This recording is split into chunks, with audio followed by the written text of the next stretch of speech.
Ihya Ulumuddin disebutkan karya Imam Al-Ghazali bahwasanya disandarkan kepada Nabi, beliau berkata, raja'na min jihadil asghari ila jihadil akbar, atau ilal jihadil akbar. Kita semua pulang dari jihad kecil. Jadi Nabi mengatakan, Bu, perang Badar itu jihad kecil. Ila jihadil akbar, untuk menuju jihad yang besar. Wa ma jihadul akbar ya Rasul? Apa jihad besar itu ya Rasul? Kata Nabi, jihadul qalbi au jihadun nafs. Jihad mengendalikan hati, jihad mengendalikan hawa nafsu. Jadi perang sesungguhnya itu bukan di perang Badar, kata Nabi. Perang sesungguhnya itu bukan mengangkat pedang. Perang sesungguhnya itu bukan bertarung di medan tempur. Tapi perang yang sesungguhnya jihad mengendalikan hawa nafsu. Ini jihad yang sesungguhnya. Karena pangkal kerusakan itu adalah hawa nafsu. Maka masuk kepada surah Al-Mu'minun ayat 71 tadi, walawit taba'al haqqu ahwa'ahum nafassadatis samawati wal ard wa man fihinna. Seandainya kebenaran itu tunduk kepada hawa nafsu, al-haq itu ngikutin hawa nafsu, lafassadatis samawati wal ardu wa man fihinna, maka rusak langit dan bumi ini dan apa saja yang ada di antara langit dan bumi. Kebenaran mengikuti hawa nafsu. Ibu-ibu ngerti nggak itu? Kayaknya ngerti lah ya. Pakai kayak aja lah ya. Tapi ingin saya sederhanakan. Apa sih kebenaran mengikuti hawa nafsu itu? Ya dua kemungkinannya. Kemungkinan yang pertama, hawa nafsu dijustifikasi menjadi kebenaran. Contoh, LGBT. Tahu LGBT? L lesbian, wadon senenge karo wadon katanya. Kemudian G gay, lanang senenge karo lanang. B-nya biseksual. Biseksual ini sama cewek demen, sama cowok demen juga. Wah, ini paling serakah manusia ini. Dua-duanya diembatnya semua. Kemudian yang keempat, T-nya itu transgender. Yang laki-laki jadi perempuan, yang perempuan dibikin-bikin jadi laki-laki. Kalau di luar negeri banyak, Bu, yang transgender. Kalau di Indonesia ini baru hitungan jari. Cuman kalau yang ngebanci banyak di Indonesia ini. Kalau kata orang Lampung, MJ. Apa MJ? Mak jelas. Makanya ada guyonan, banci tanya sama Pak Haji. Pak Haji, kalau laki-laki mati nyebutnya apa? Almarhum. Kalau perempuan mati, almarhumah. Nah kalau banci mati, aluminium. Bukan panci Pak Haji, banci. Ya salah lu juga kata Pak Haji, ngapain mak jelas? Orang harus milih, laki ya laki, perempuan ya perempuan. Nah ini kalau di Eropa, Amerika, Bu, dijustifikasi sebagai kebenaran. Melanggar hak asasi manusia kalau kita melarangnya. Ini yang disebut dengan kebenaran manut hawa nafsu. Hawa nafsu diatasnamakan kebenaran, mengatasnamakan hak asasi manusia. Kalau di Eropa, Amerika, pemuka agama manapun nih menentang LGBT langsung diboikot. Pemuka agama mana saja. Kalau Indonesia mending lah. Makanya alhamdulillah kita tinggal di Indonesia. Penceramah atau pendeta yang menentang LGBT nggak diboikot oleh jemaatnya. Tapi kalau di luar negeri ada pendeta menentang LGBT diboikot. Agama kalah, Bu. Agama kalah. Ini yang disebut dengan hawa nafsu dianggap sebagai sebuah kebenaran. Ini kemungkinan yang pertama dari ayat ini. Kemungkinan yang keduanya apa? Ada orang yang membalut hawa nafsu dengan kebenaran. Padahal hawa nafsu tapi judulnya kebenaran. Itu hawa nafsu tapi judulnya agama. Ini kemungkinan yang kedua. Mau contohnya? Orang ngomong jihad. Jihad itu kebenaran bukan? Kebenaran.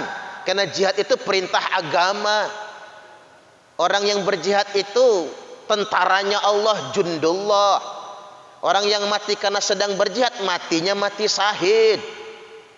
Tapi jihadnya, Bu, judulnya jihad, tapi dalamnya jahat. Ada itu. Balutannya jihad, dalamnya hawa nafsu. Contohnya apa? Teroris. Teroris itu ngomongnya jihad, tapi ngebom. Pan salah. Ngomongnya jihad, ngebom orang yang sedang ibadah, kan salah. Ngomongnya jihad, tapi berperang di negara yang damai, salah. Jihad itu ada konteksnya. Makanya ada pepatah yang terkenal di kalangan santri. Apa pepatahnya? Likulli maqamin maqalun wa likulli maqalin maqam. Setiap tempat ada perkataannya. Setiap perkataan ada tempatnya. Iya, keren ini. Bikin status di Facebook masing-masing ya. Setiap tempat ada perkataan. Setiap perkataan ada tempatnya. Salah satu korelasinya ini jihad. Jihad itu tidak hantam kromo. Jihad itu ada konteksnya. Jihad perang ya, Bu, diterapkan dalam konteks tempat negara damai, ya salah dong. Misalnya faqtuluhum haitsu saqibtumuhum. Perangilah mereka, bunuhlah mereka dimanapun kalian jumpai mereka. Ya salah. Di Indonesia Raya yang damai ini kita pakai ayat ini, remek sudahan. Gereja dibom, masjid dibom, orang ibadah dibunuh. Salah. Karena menerapkannya tidak pada konteksnya. Lo jihad kita di masa sekarang apa? Kan Nabi sudah katakan, roja'na min jihadil asghari ila jihadil akbar. Kita pulang nih dari jihad kecil menuju jihad besar. Apa jihad besar kita? Jihad memerangi hawa nafsu. Nih jihad kita. Dalam konteks keindonesiaan yang damai ini, jihadnya bukan ngebunuh orang. Jihadnya bukan cabut pedang. Jihadnya bukan ngangkat bedil. Jihad ngangkat bedil itu jihad ngelawan Belanda dulu loh, Bu. Ngangkat bambu runcing ngelawan Belanda, ngelawan Jepang. Lo jihad kita sekarang apa?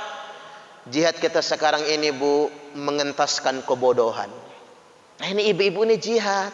Ibu-ibu ini berangkat pengajian, jihad ini.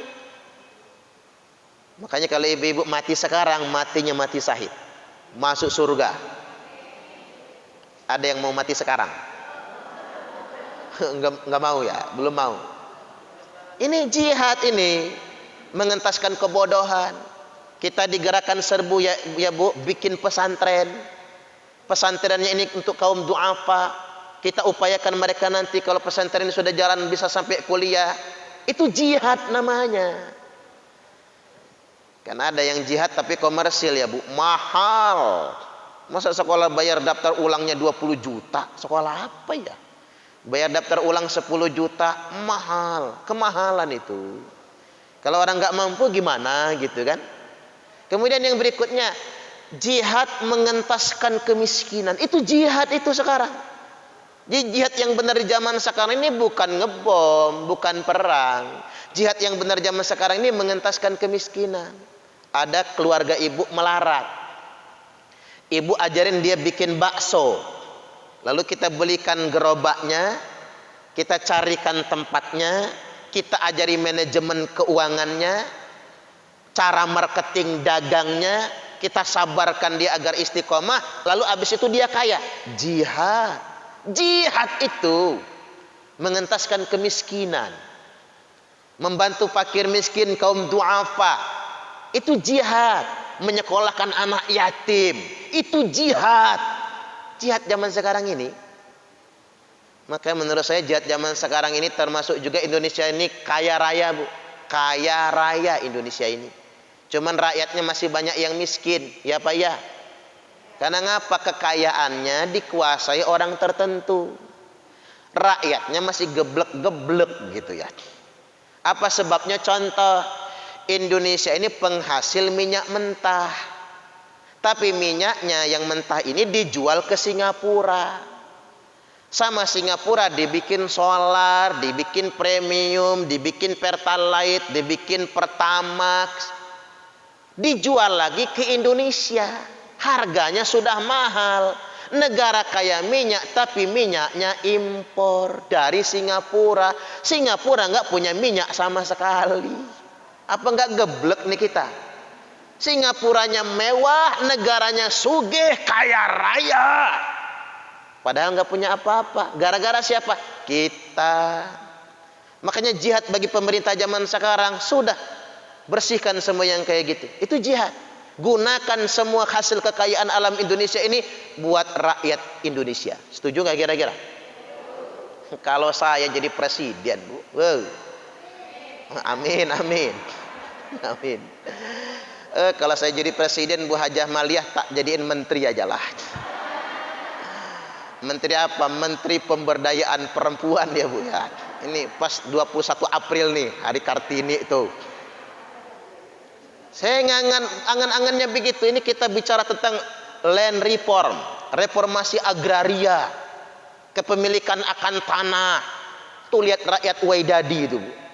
Mau punya sertifikat aja pening muter tuh pala, susah. Sedangkan perusahaan-perusahaan besar di Lampung ini punya ratusan ribu hektar tanah bumi pertiwi Lampung ini. Tanah nenek moyang Lampung ini mereka punya ratusan ribu hektar. Orang Lampungnya gigit jari itu. Tanah sekapling aja nggak punya. Pokoknya mereka punya HGU, mereka kaya raya, Bu. Bisa beli aset di luar negeri, nabung sampai ke Swiss sono, kita gigit jari. Makanya kalau kekayaan alam ini diserahkan ke BUMN semua, keren banget. Atau bagiin sama rakyat ya misalnya. Nah ini jihad kita itu di situ sekarang ini. Jangan salah jihadnya. Jihad kita sekarang jihad teknologi. Bayangkan kalau Indonesia ini orangnya pinter-pinter, bisa bikin senjata canggih, pesawat canggih, bisa bikin bahan bakar terbarukan, nggak lagi dari minyak bumi, misalnya dari santan kelapa umpama ya, tinggal nanam aja kelapa banyak-banyak umpama, keren Indonesia maju. Nah itu jihad kita sekarang. Jadi banyak orang bicara jihad tapi dibungkus oleh hawa nafsu, salah. Jihad itu ada konteksnya. Likulli maqamin maqal, setiap tempat ada perkataannya. Walikulli maqalun maqam, walikulli maqalin maqam. Dan setiap perkataan itu ada tempatnya, ada konteks masing-masing. Terus yang berikutnya dakwah. Dakwah itu kebenaran bukan? Kebenaran. Tapi banyak orang judulnya dakwah, dalamnya hawa nafsu. Ada. Contohnya apa? Orang berdakwah tapi isinya nyaci maki. Banyak, Bu, zaman sekarang. Malah diupload di YouTube lagi ya. Terus viewersnya banyak. Cepet banget dia dapat monetisasinya. Iklannya dapat. Ngomongnya dakwah katanya, agama katanya, tapi isinya caci maki. Ini yang disebut dengan kebenaran mengikuti hawa nafsu. Itu yang nggak boleh itu. Karena begini, innama bu'istu liutammima makarimal akhlak. Sesungguhnya aku diutus, kata Nabi, untuk menyempurnakan akhlak yang mulia. Kata innama, maksudnya begini, Bu. Saya ini, kata Nabi, hanya diutus untuk menyempurnakan akhlak. Artinya kalau ada orang berdakwah atas nama agama tidak berakhlak, dia bukan dakwah. Itu hawa nafsu. Coba kalau saya dakwah nyaci maki Ibu Hajah Malia, sakit hati nggak beliau? Sakit hati kan? Karena saya bukan lagi dakwah tapi hawa nafsu. Itu yang nggak boleh sebetulnya.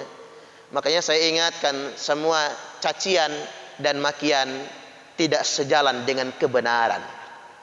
Dan itu harus dikesampingkan dalam memperjuangkan kebenaran. Termasuk ada orang berdakwah, Bu, tapi ngedoain yang jelek-jelek. Umpama ngedoain presiden cepat mati misalnya. Kan jahat itu. Doa, bener doa, tapi isi doanya salah. Itu hawa nafsu namanya. Ngedoain wakil presiden cepat mati, enggak boleh. Ada mu'alaf, payahnya ya. Mu'alaf ngedoain ulama, Profesor Doktor Quraisy Shihab agar cepat mati. Na'udzubillah.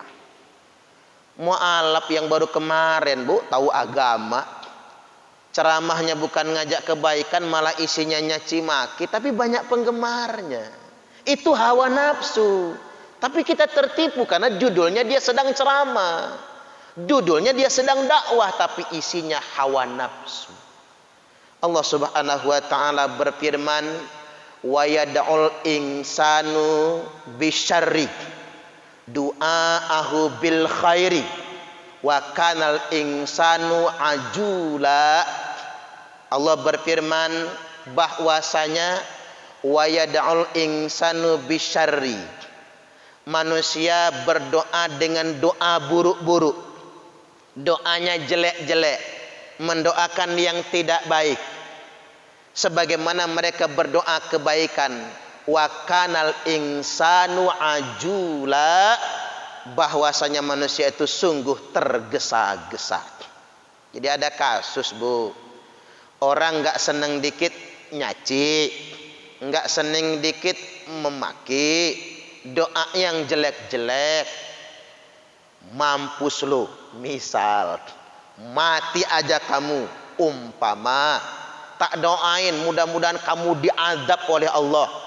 Ada, kata Allah, orang berdoa dengan doa isinya keburukan secara terburu-buru, seperti seolah-olah dia sedang minta kebaikan. Wa kanal insanu ajula, sungguh kata Allah bahwasanya manusia itu tergesa-gesa, dia lalai. Enggak boleh berdoa keburukan itu, enggak boleh. Ini dikit-dikit merasa terzalimi nyumpah, enggak boleh. Doakanlah yang baik-baik. Nabi aja ya, Bu, peristiwa Bir Maunah ini jelas orang kafir, nipu Nabi, membantai sahabat penghafal Quran, Qurannya dicabik-cabik dan diinjak-injak. Jadi Nabi ditipu, sahabat semua dibunuh, Nabi mendoakan laknat kepada mereka, ditegur oleh Allah. Berhenti Muhammad, enggak usah melaknat lagi. Laisa laka minal amri syai'un aw yatuba 'alaihim aw yu'adzibahum fa innahum zalimun. Ini bukan urusanmu lagi. Seandainya aku, kata Allah, ingin menerima taubat mereka dengan memberi hidayah, hakku. Aku ingin mengadab mereka juga, hakku, karena mereka melampaui batas. Serahkan padaku, kata Allah. Enggak usah didoakan oleh kamu. Nah, ini ilmu bagi kita ya, Bu. Makanya ibu-ibu kalau di media sosial milih konten yang bener lah.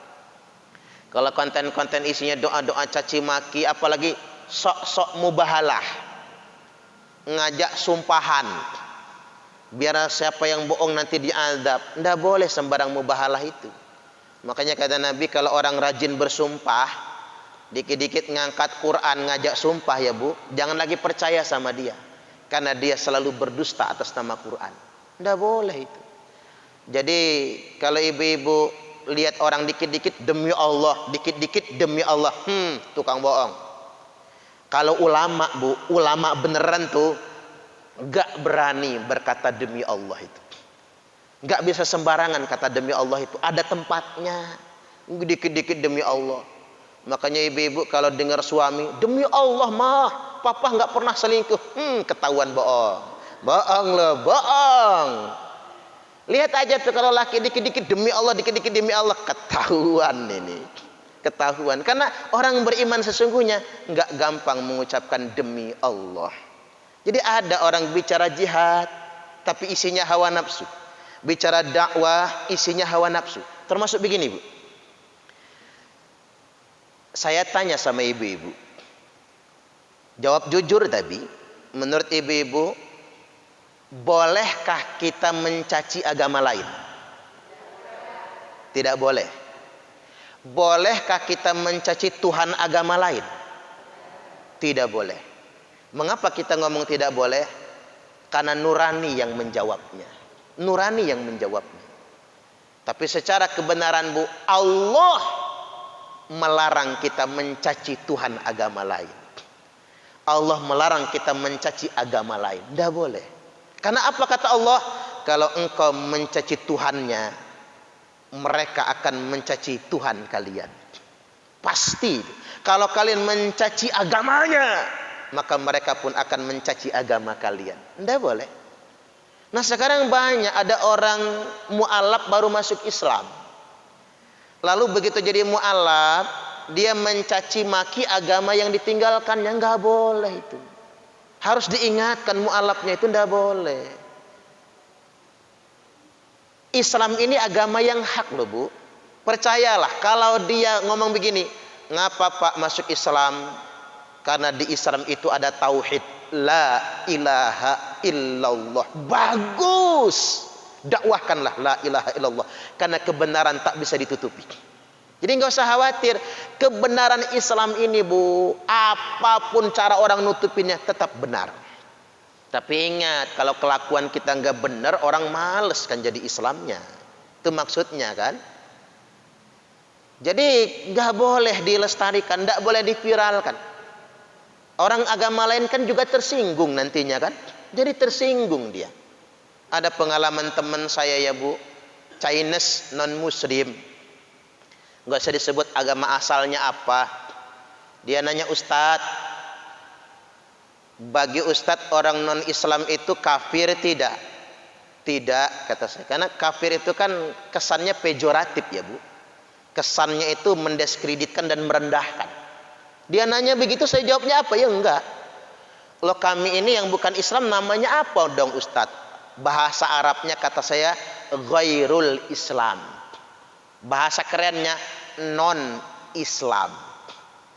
Jadi bukan kafir Anda itu, tapi non Islam. Loh, orang-orang mengatakan kami kafir. Ya silakan orang-orang, saya tidak. Saya selalu mengatasnamakan diri saya tidak. Terus kata dia, yang kafir itu kayak mana? Yang kafir dalam Quran, orang yang memerangi kebenaran. Dia memerangi Rasul, memerangi Al-Quran, dia menentang ketauhidan Allah, ingkar dia, itulah yang disebut kafir. Dan dengan sengit memerangi ajaran kebenaran Al-Quran. Berarti saya bukan kafir, bukan non-Islam, kata saya.